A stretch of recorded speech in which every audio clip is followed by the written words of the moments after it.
This will tie in with some of the talks I've given in the past, and it's about the culture creation industry, how ideas are downloaded into people's minds via fiction primarily, using high drama with emotion plus crisis. A situation in a movie and drama is a tremendous method. The technique is ancient. It was essential not only for maintaining control over the people by the elite, but that they had to control everything that was given to the public. In other words, anything the public saw in drama on stage was authorized of getting points across. It's almost like coupling an idea with the drama, and it's downloaded like a virus into your subconscious, and you're being programmed, and it's called predictive programming. Predictive programming. Predictive programming.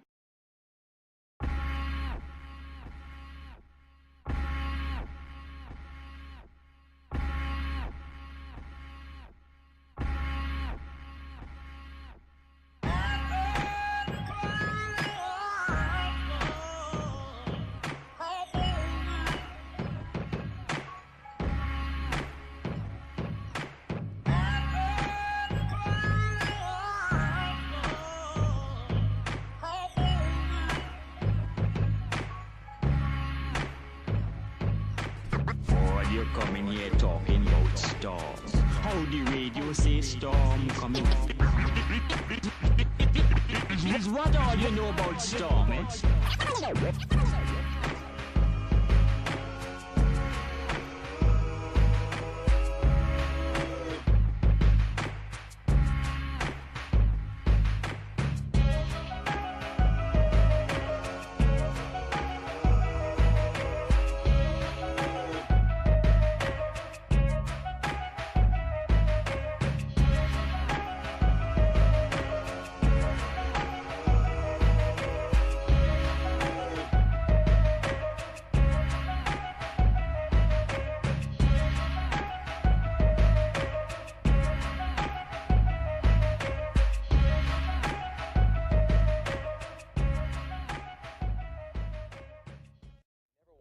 Serious crisis to go to waste.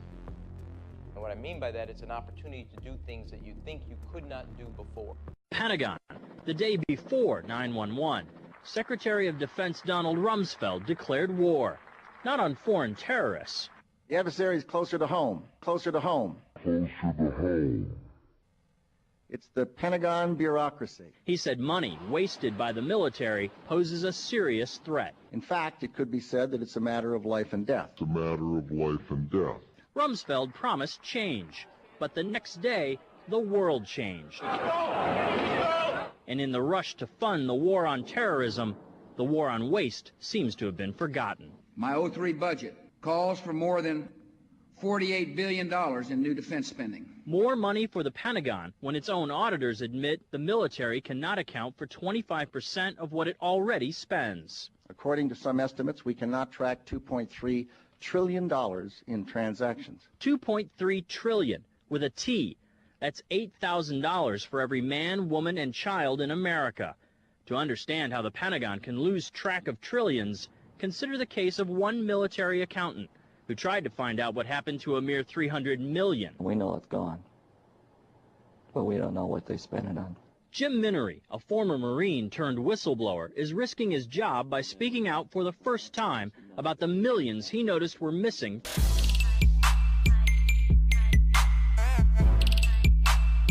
On September the 11th, enemies of freedom committed an act of war against our country. Americans have known surprise attacks, but never before on thousands of civilians.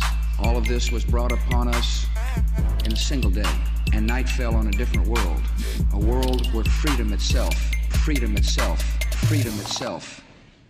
is under attack. The terrorist practice a fringe form of Islamic extremism. This group and its leader, a person named Osama bin Laden, are linked to many other organizations in different countries. It is not only repressing its own people, it is threatening people everywhere by sponsoring and sheltering and supplying terrorists. By sponsoring and sheltering and supplying terrorists. By aiding and abetting murder, the Taliban regime is committing murder. And tonight, the United States of America makes the following demands on the Taliban. Deliver to United States authorities all the leaders of Al-Qaeda who hide in your land. Release all foreign nationals, including American citizens you have unjustly imprisoned. Protect foreign journalists, diplomats, and aid workers in your country.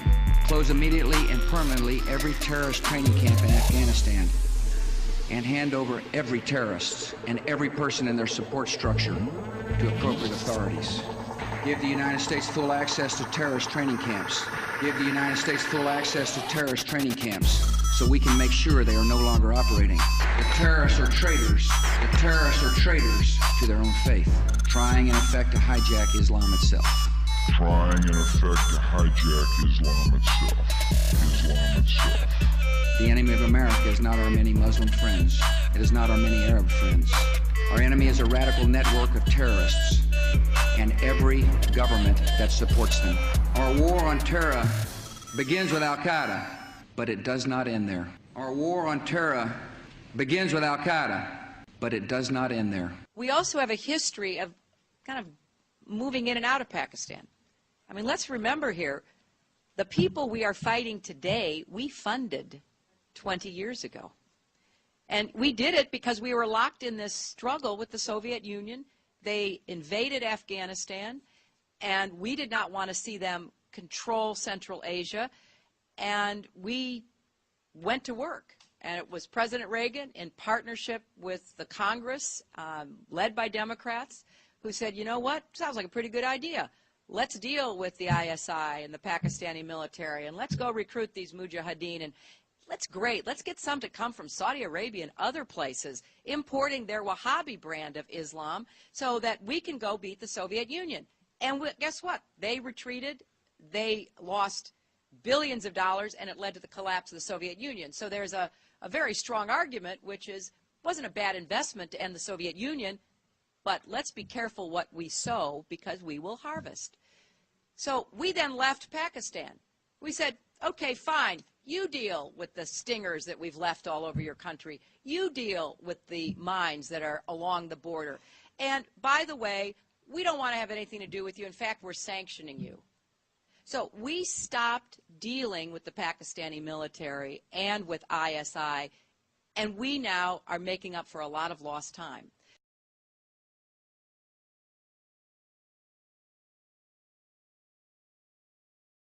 Our war on terror begins with Al-Qaeda, but it does not end there.